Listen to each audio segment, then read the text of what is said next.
Let's begin with one famous event from the supposed life of Jesus, his baptism by John the Baptist.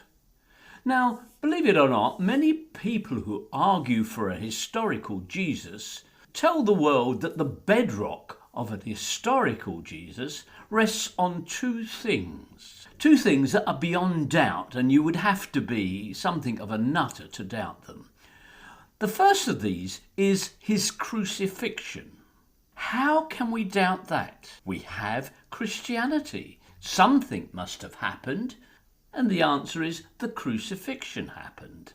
That's the proof of that. The other supposed certainty on which the historical Jesus rests is the baptism.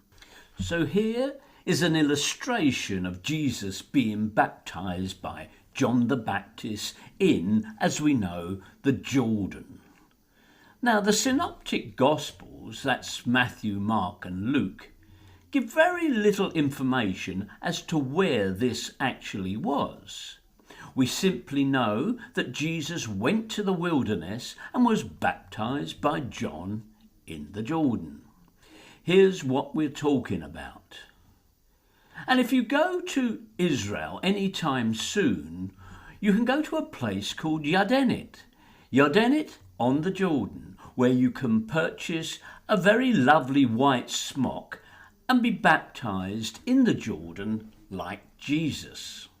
It's a delightful little venue and has everything that you could wish for and expect in a baptism site used by Jesus himself. And if I tell you something like 500,000 tourists and pilgrims visit this place every year, well, you can see that it just oozes sanctity. The only problem with Yardenit is that it was established, well, not so many years ago, like 1981. Before that, it didn't exist. This is not an historical venue. What is it then? Well, what happened is that in the year 1967, there was a war, and the area of the Jordan traditionally associated with Jesus was filled up with mines. It became a very hostile frontier place off the tourist map. Now, that area was shut off to tourists until only a few years ago. So the Israeli government and the Israeli Ministry of Tourism thought that we're losing lots of very valuable dollars, and so they created a baptism site to meet the needs of primarily American Christians who wanted to touch the authentic venue of these Jesus events. Now, let's tell you a little bit more about Yardenit. Where is it? If you know your geography, that little lake at the top there is known as the Sea of Galilee. And down the bottom there, that longer stretch of water is the Dead Sea. Now, Yardenit is just outside the outflow from the Sea of Galilee, up in the top corner. So that's where they built this Ertzat baptism site to please the tourists and continue to earn revenue. The traditional site was where the Jordan entered the Dead Sea. So having put into your mind the fact that because of politics, because of economic and political factors, the government of the day established a fake site for baptism in the north, let's go and have a look at the site that was established long ago in the south. This is the traditional site for Jesus' baptism. How do we know that? Well, only one of the Gospels refers to where Jesus was baptized, and that, surprisingly, is the last one. The other Gospels don't give any clear idea, but the last of them is very good at it. It has two places. The place that Jesus was baptized by John the Baptist was Bethany, across the Jordan, in other words, on the eastern bank of the Jordan. That's where the original site for the baptism were marked out. And that's what the Jordan looks like now, nearer to its authentic baptism site. Clearly, it's not a very appetizing place. This is the earlier site where pilgrims went to have their union with Jesus. If in the 20th century we can have a fake Jesus theme park created, is it at all possible that back in the days of the Byzantine Empire they might have done the self-same thing? Well, I'm going to give you the answer. If we look down south at a place called the Bridge of King Abdullah, this is the original marking stone for that authentic traditional site of the baptism of Jesus. So this is even further south than the one we just saw. So you can see we're getting a proliferation of the authentic sites of Jesus, because clearly the clue here is if you have an authentic holy site, you're on to a winner. Pilgrims need services. You make money. As fortune would have it, we have evidence from what the Byzantines got up to. Not far from the River Jordan, in the country of Jordan, there is something known as the Mosaic of Madaba. It's in a church, the floor of this church, about the size of a large room. It is covered with a mosaic of the Eastern Mediterranean world, and a very lovely piece. It dates from the 6th century. And what it shows is what the Byzantines in the 6th century thought was the authentic baptism site of Jesus. Now we have written testimony actually earlier still, from the 2nd century. We have a churchman called Origen who said that he couldn't find Bethany across the Jordan, to which Gospel of John referred. He couldn't find it, and he was looking. He came up with an alternative name, and you can see it within that red circle there in the pale colour. Bethabara. This is the alternative offering for Bethany. And it's recorded on this map. And it says Bethabara, the site where Jesus was baptised by John.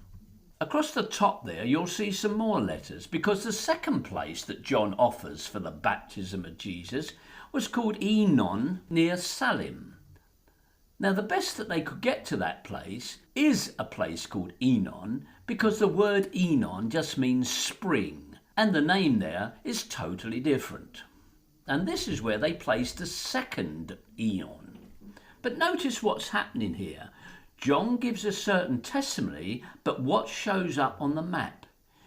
You'll notice that Bethabara is not beyond the Jordan, it's actually on the other bank. So it's not only a different name, it's in a different place. And they've stuck something else on the other side of the river. On the same map, further up the river, and hedging their bets, they place yet another Enon. And the saying recorded there, this is also where John baptized. So I hope you get the message here. What they are doing is dotting places where they can. Now, is their choice random? Is it based on anything authentic?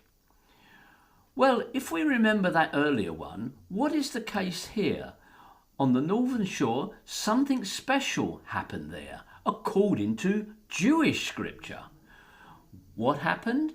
Elijah ascended to heaven.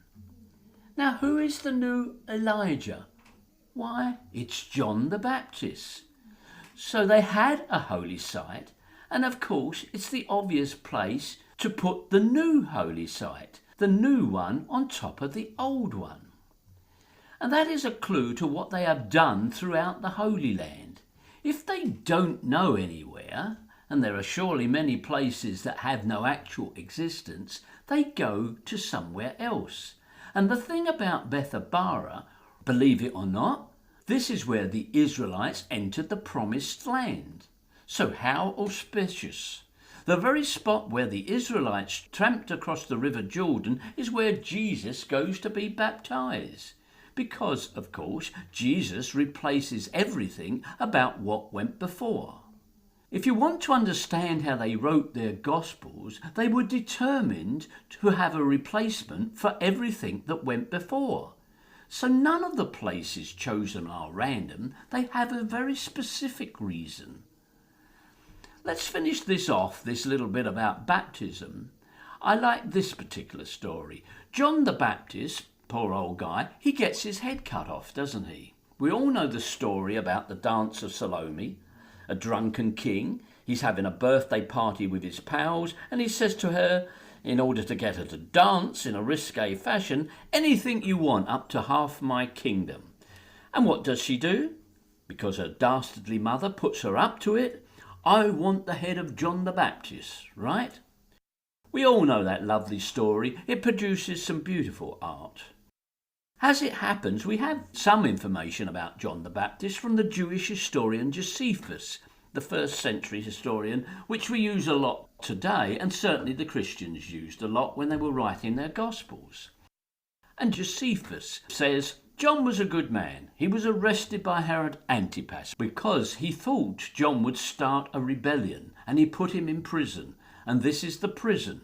It was a castle on a place called Mangerus. This is a castle right down to the south towards the border with the Nabateans.